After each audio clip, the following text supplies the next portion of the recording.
Ting po yung order ni tatay ng mga goats po. Klase, lawas natin. Bower, ano. Hagi ko ano ko mukha na rin. Pero bago po natin pag-usapan yan, kung bago ka pa lang sa channel ko, paki-like naman po, comment, share, and subscribe. At huwag kalimutang i-hit ang ating button bell para ma-notify po kayo sa ating mga bagong upload. Bali, hindi po maakyat na ng sasakyan papunta doon, kaya yan. Bawi na lang sa rasa. Muro lang sa rasa, ano? Oo. Muna ko to. Ano, sa pento ko yung Gamay gid no? Muro, gamay kita natin. Para ako nga sulod yan, kabakal kita tayo. At least may kuan. Sige. Sige, tugtungan natin yung video next time. Good morning mga kakambing. Maaga po tayong pumunta dito kasi nga gusto natin makita talaga yung situation nitong ating bagong dating dito na mga tatay yung isa mo may ano sa mata. Nagka pink eyes. Ito oh. Ito po ay F2 na rin. Good morning. At yung isa lumama sa taas. Yun po yung atin. Good morning. Okay. Wag Okay, 056, 054 at saka 055. Talagang bagong nilagay siguro itong mga ano nila, airtag nila bago ipadala dito. Yan po. Kaya magkasunod yung number nila. Yung malaki po, yan po yung akin. Itong dalawa po kay tatay po ito. Ito po ay F1 ito. Para ito isang ano, may dugong dapol. Yan yung kulay niya po. Pero F1 lang po yan. Ito naman ay F2 po ito. At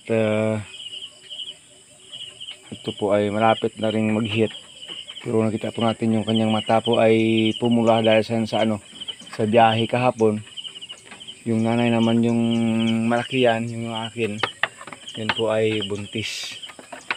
Okay. Huwag mang bully huwag mong bully. Napakaaga po. Dito lang kasi sila nilagay ng tatay at saka ni Boss Nelson sa loob. Para at least pagdating dito pwede pa silang makakain talaga ng damo. At saka yun, nalaman na rin nilang umakyat dito sa taas. Kaya ngayon ang aga-aga pa ay andyan na po sila. Yung sa akin po ay papangalanan po natin yung Sky, itong malaki po ito. Ito po ay si Sky. Medyo maila pa po sila kasi kabago-bago nilang dumating dito. At yung kagandahan ng isang yan ay mayroon siyang wattle sa liig. Mayroon siyang wattle. At minsan na naputol yung sungay niyan oh. Pero may dugong ano po yan, may dugong dapol po pag ganyan. Yung itsura niya. So yun. Pero yan po ay F1. Itong dalawa po ay F2 po itong dalawa. At saka magkaiba na rin yung presyo nila. Pero more sila sa bower blood. Ito kasi traditional bower po ito kasi sila. Kitang-kita naman po sa katawan. Sa kulay pa lang. Alam natin traditional bower po sila mga kaagri. Bagong dating sila po dito. Isang araw, isang gabi pa lang. Ayan, bubuli yan kasi buntis yan. Mamayang hapon transfer ko yan dun sa kabilang kulungan. Kasi naiirita yan pag ganyan. Ayun yung may kasama siyang iba. Kaya nanunuwag siya sa mga maliliit na yan. Ewan ko lang kung paano sila natulog dito sa hagdan. May kahabaan rin pala ito. May kahabaan din. Hindi magtatagal maghihit rin ito mga kaagri. Pero yung isang yan, palagay ko masyadong bata pa yan. Nasa 4 months to 5 months old pa lang yung isa. Ito siguro papasok na ito ng mga 7 months. Wala. Mga 5 months to 6 months lang ito. Wala nga pa nga siguro Yung yan, first time niyang mabuntis. Buntis talaga yan papunta dito. So, yun. Mamaya, you will see kung matransfer nyo yan sa kabila mga kaagri. Dugtungan po natin mamaya yung videos tungkol dito sa tatlong ito. Pero yan, dahil yan akin ay Sky yung pangalan yung dalawa. Hindi ko pa alam yung magiging pangalan nila. Si tatay yung bibigay ng pangalan sa kanila mga kakambing. So welcome dito po sa bago ninyong bahay. Sky. Mabait naman pala. Mayroon siyang dalawang eartag.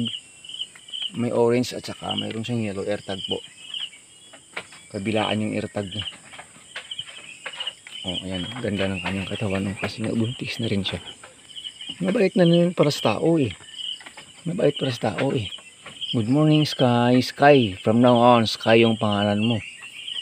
Ito yung dalawa. Wala pang itong ano kahapon. Oh. Tali sa liig. Ito yung isa lang meron. So, siya. Hindi pa tayo nag-aalmusal dito sa farm. Kakalabas pa lang ng sikat ng haring araw. Kaya at Boss Nelson ng kahapon yung nagdala sa kanila. Kung makikita nyo yun sa first part ng video natin na nakasalubong ko sila sa daan. Kasi nagtuturo pa tayo ng Word of God. Alanganin sa oras ko. Kaya silang dalawa talaga na lang nagdala dito yan kahapon ng hapon. Sunday kasi kahapon mga langga. Kaya for the Lord's Day wala tayong magagawa.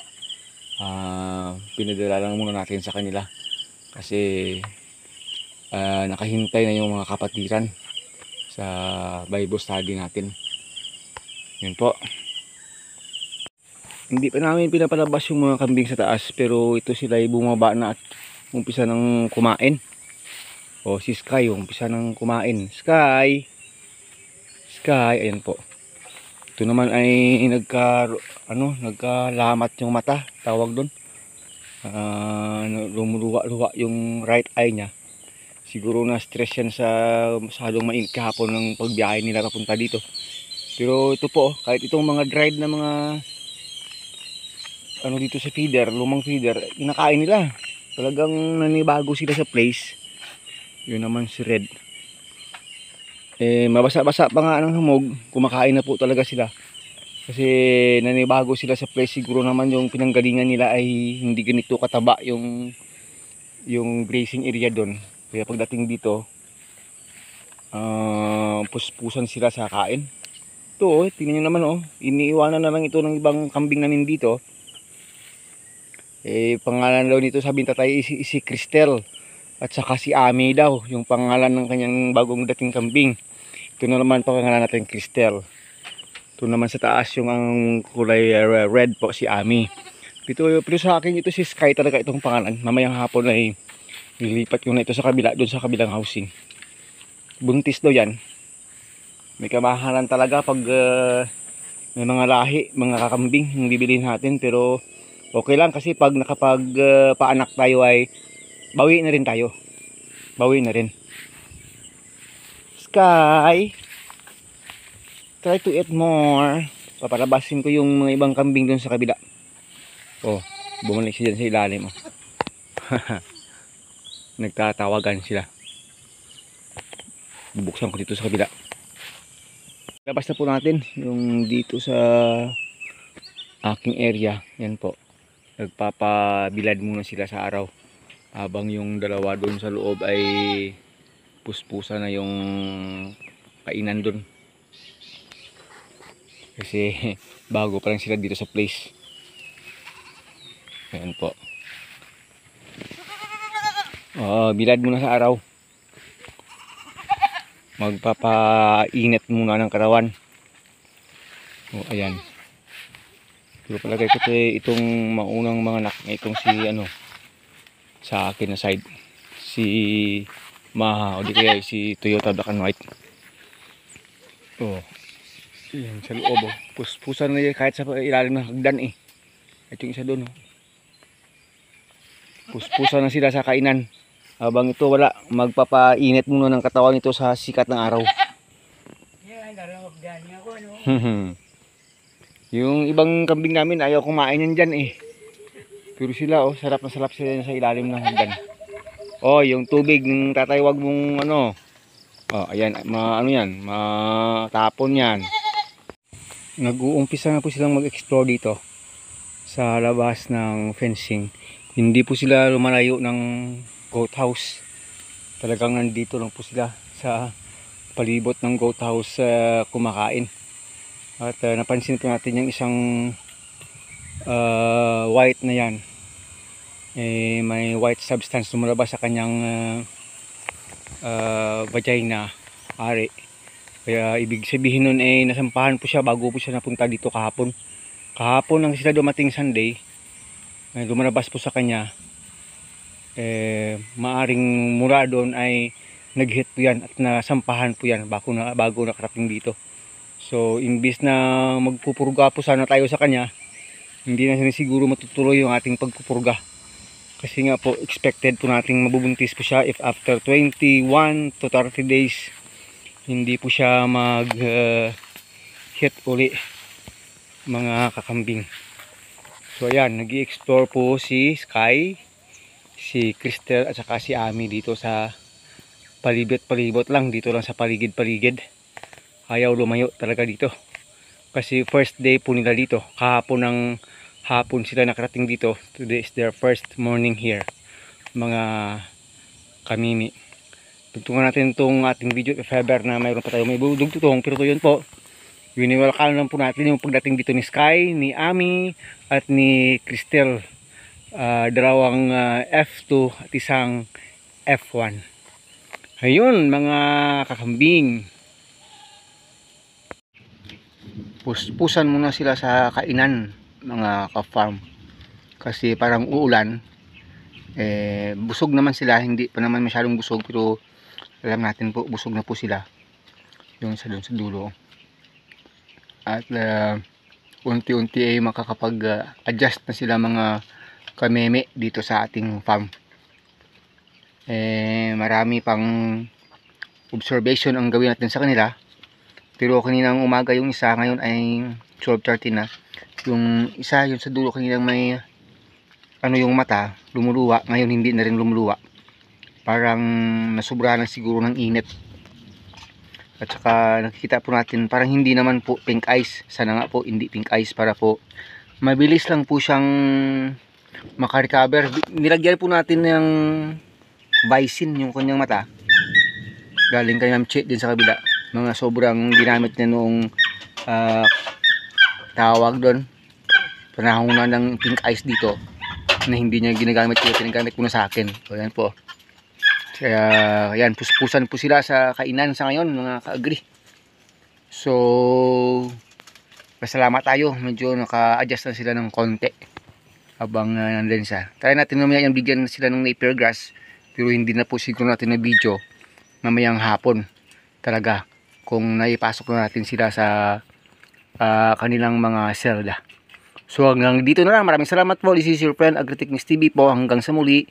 Welcome na po natin yung bagong dating salta dito. Bagong dating, bagong salta. Si Sky, si Ami, at saka si Cristel. Yun sa dulo. Babush!